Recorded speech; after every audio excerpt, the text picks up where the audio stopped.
bit. Yep, have fun.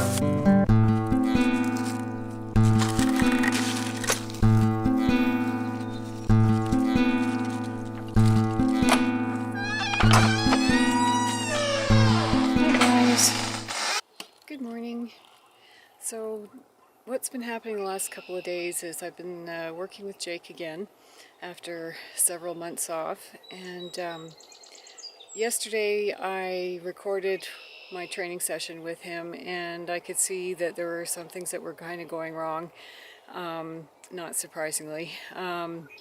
Anyway, one of the things I wanted to work on today was making sure that he's not crowding me when he goes around the circle. He tends to sort of cut in, and it's basically him almost running me over, so I need to work on that.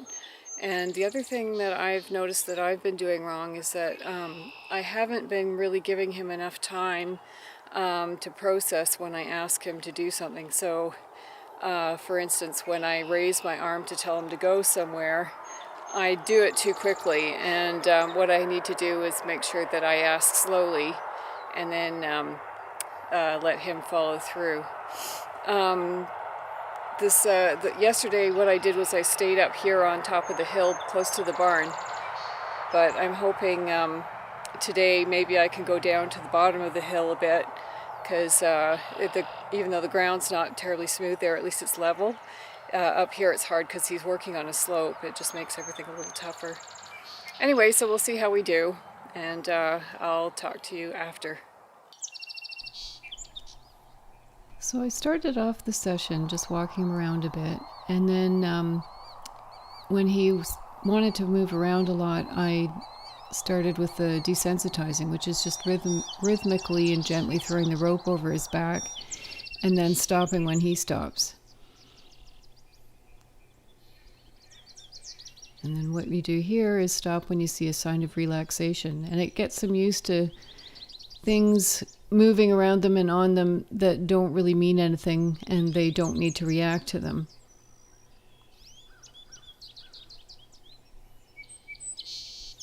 And again, giving him a good rub until he relaxes a little bit.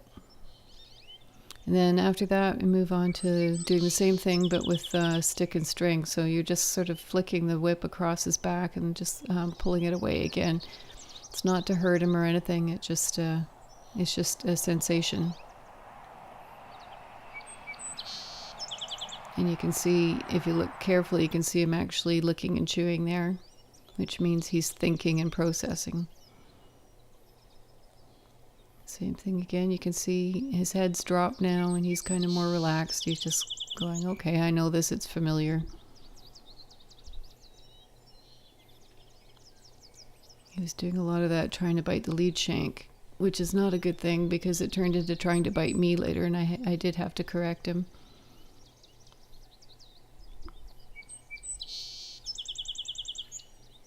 And he is kind of gawking away at the moment. And again, more licking and chewing. So now what I'm doing is just using the whip to make a sound. And the whole point is that he should just be able to ignore it because it doesn't mean anything. It's not me asking him to do anything. And he was very good that way. Now I moved on to disengaging, which is asking him to step around away from me while I move with him, basically. So he's swinging his quarters around. And I didn't show a whole lot of that, but I did more until it was better. And there he decided to leave when I hadn't asked him to go anywhere, so I just brought him back to a stop and pay attention. There, I'm trying to raise my arm slowly so that I'm not demanding too quickly. And he's very gawky to the outside. And there I'm disengaging to a stop. Again, that wasn't so good. It was a little too abrupt on my part. But he did come around and face me nicely with his head down.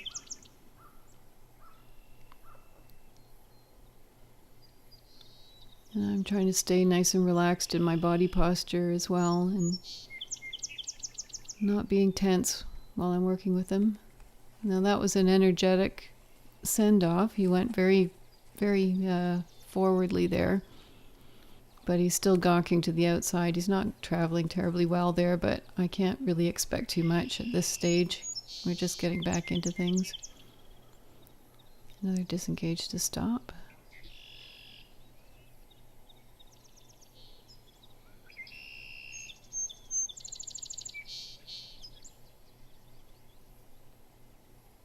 And again, slow sending. I really should have corrected that first step there towards me. I corrected afterwards, but by then it was too late. As soon as he took that step towards me, I should have been sending him out. But I missed it.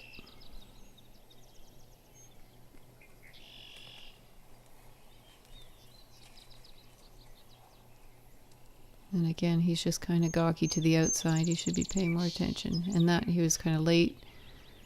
I was a little abrupt.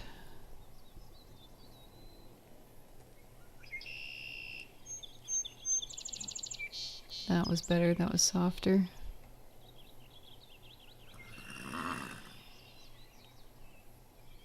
And there I'm just running up and swinging the whip over his back just to see if he's relaxed, and he wasn't quite, so he started to walk. As soon as he stopped, I stopped, because that's letting him know that stopping is the right thing.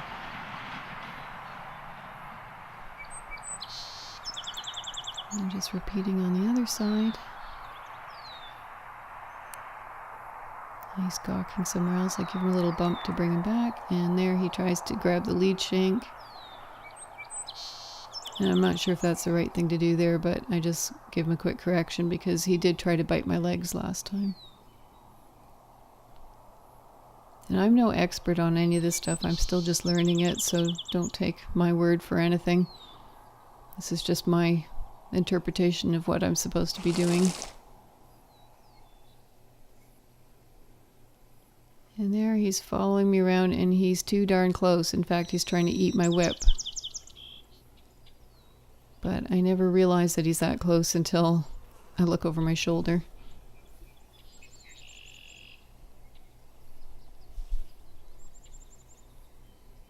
There, he did stop and rock back, but again, he's following a little bit closer than he should be. There should be like 3 feet between us.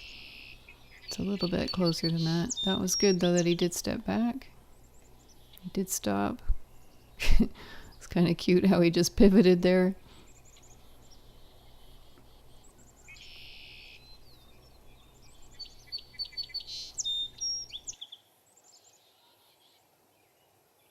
I think on the whole that wasn't too bad a session.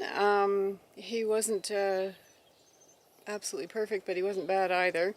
And I tried to really slow down my ask when I directed him to go somewhere. I tried to keep it slow and steady, and he wasn't in my space quite as much as he was yesterday. He still could be better, I know, but on the whole, I think that was really not a bad session.